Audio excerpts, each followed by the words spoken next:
So the first sea lion I'm bringing up is her mum, Sophia. So Sophia is 12 years old and came to us as part of the international breeding programme from Rotterdam Zoo. Her dog, Dad Callie, is 13 and he came to us from Belfast Zoo, and the other female, Spray, is 22 years old and she was actually born here at the zoo.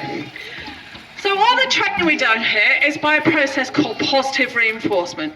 So that's exactly what it sounds like. Positive being good, reinforcement being reward. So every time these sea lions do the behaviour I ask them to, I throw them 2 fish. But they get to pick which behaviours they want to do, how much effort they want to put in, and indeed whether they want to train at all. So the one thing I ask them to do is to go down to their pens so I can bring them up one at a time so that I get their full attention and they get mine. Now, the exception to that is Callie, who gets to swim round the pool. And that's because sea lions learn by a process called mimicry. So this is basically where they copy the rest of their colony's behaviours to learn how to get their fish. Then when they get to this station, they get to choose whether they do the behaviour or not. So I ask for a behaviour like this, and if they don't want to do it, they ignore me like that. The other option they have is to go swimming off and do a different behaviour, or if they want to end their training session early, they just go back down to their pen. So it really is their choice how much effort they put in. Now you won't notice that every time I throw them 2 fish, they just swallow it whole. And that's because sea lions don't actually chew their fish, they just swallow it whole. And if you look at their teeth are actually black. Now they're black not because they're rotten, but because they don't have enamel on their teeth. And it's the enamel that keeps our teeth nice and white and strong. Now what they do have in their mouth is basically 5 bacteria that we don't have. So if I even get scratched by a sea lion's teeth, I have to go straight to hospital and get myself some antibiotics. Otherwise I'll end up with something called seal finger. Now that may sound like a fantastic superpower, but what it actually means is my finger could swell off and fall off, couldn't it? Yes, it could. So I really don't fancy that. So what we do when we first start training, we start with something called a target stick.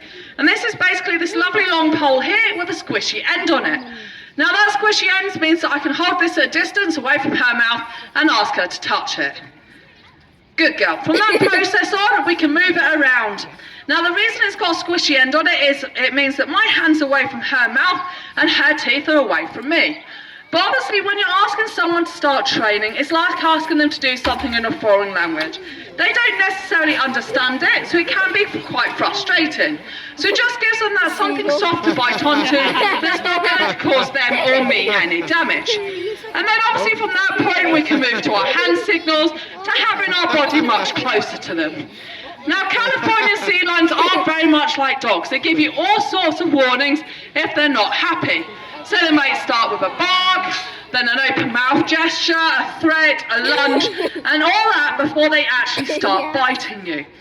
So it is down to us to learn their behaviour, and much like a dog, if they don't know you and you go near them, you're going to get bitten. They will defend their territory. Now in the wild, what happens is the males go up to the beach in May and they do lots of barking. Whoever's got the loudest, the deepest bark would win a physical fight. So it just saves them coming down to that physical fight.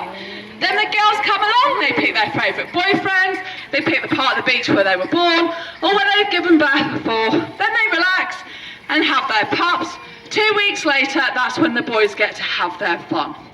Now that makes it sound like they have a year-long pregnancy. They don't, they have what's known as delayed implantation. So this basically means they don't get pregnant until September. But it does mean that obviously, if there isn't enough food around, these animals just don't get pregnant, do they, Casper? No. Now each male Californian sea lion can have over 200 girlfriends. So they do get quite cramped on the beach. Now you will notice there is a major size difference between a male Californian sea lion and a female Californian sea lions. The males weigh in up to 350 kilos, whereas the girls only weigh in at 100 kilos. Now Casper here weighs in about 227 kilos. So he is quite a small male, but obviously he's big enough for our girls, as you can see. That's it, for some reason my mic stopped working. So the behaviour I'm doing with Casper at the moment, good boy, is basically X-ray training. He's learning to stay under that whilst I walk away. So if I ever need to x-ray any part of his body, I can walk away and make myself nice and safe and move that x-ray machine to any part of his body that needs an x-ray. Now the other behaviour, obviously all the other behaviours are either natural behaviours or ones done for medical reasons. So I can do ultrasound training on him, I can give him voluntary vaccinations. Now the ball jump, as strange as it sounds, is also a natural ability. Californian sea lions have two natural predators, and these are killer whales and sharks. So what they do out there is, in that murky water where they live, they'll do things like backflips and jumps. Basically anything that creates lots of bubbles, and it disorientates the predators. Now the other thing they can do is actually hold their breath for a really long time. Californian sea lions can hold their breaths for up to half an hour.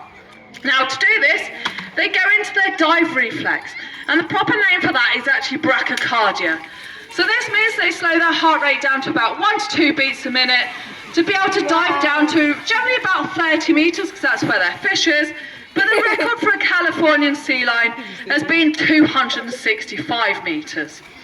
So they really can go quite deep. Now, as I said, these are Californian sea lions. So as the name describes, you do find them off the coast of California. But you can actually find them as far north as Canada and right down to the Gulf of Mexico. So they do have quite a large home range. But out there, as I say, the water's incredibly murky. So as well as swallowing their fish whole, you'll notice that every time they get their fish thrown to them, they actually bring their lovely whiskers forwards. Now these whiskers are full of nerve endings, so they feel all the vibrations of the fish moving through the water, so they can pinpoint exactly where that fish is to be able to grab it and swallow as much as they can. Now obviously they are incredibly large animals, so they do need to eat quite a lot of fish. But it's not just swimming fish they eat. They eat shellfish, jellyfish, octopus, squid, anything you think of fishy and lives in the ocean, a sea lion would quite happily eat. And that's where us humans come in a bit of conflict with them. We like to eat seafood as well. So I don't say don't eat fish, please carry on eating it, but just look for the marine sustainability sign. This basically is a little blue fish on a white background, or blue fish on a white background, and it says that it's taken to a sustainable level. It means there's plenty out there to carry on breeding, and lots for the marine animals to carry on eating. Now this last animal up here is Spray, aren't you Spray? And she actually was born here at the zoo like Callie. So when led to believe she knew over 30 behaviours before she was even old enough to eat fish. But she's not getting on so well with Callie from day to day, and occasionally they have shouting matches. So if they do, don't worry, they don't cause anyone any damage, they literally just shout at each other. Now the other big problem they have is plastic pollution. So this is anywhere from the tiny little microparticles right up to things like fishing nets and sieves. Now she's decided she's going to end her training session there. So that does bring me to the end of our sea lion display today. I'm just going to go give everyone their own share at lunch, and then I'll be bringing them back up for a scatter. So if anyone has any questions when I come back up, give me a big wave and I'll come over and answer as many questions as I can. If not, I'd just like to say thank you very much for coming to the Welsh Mountain Zoo today.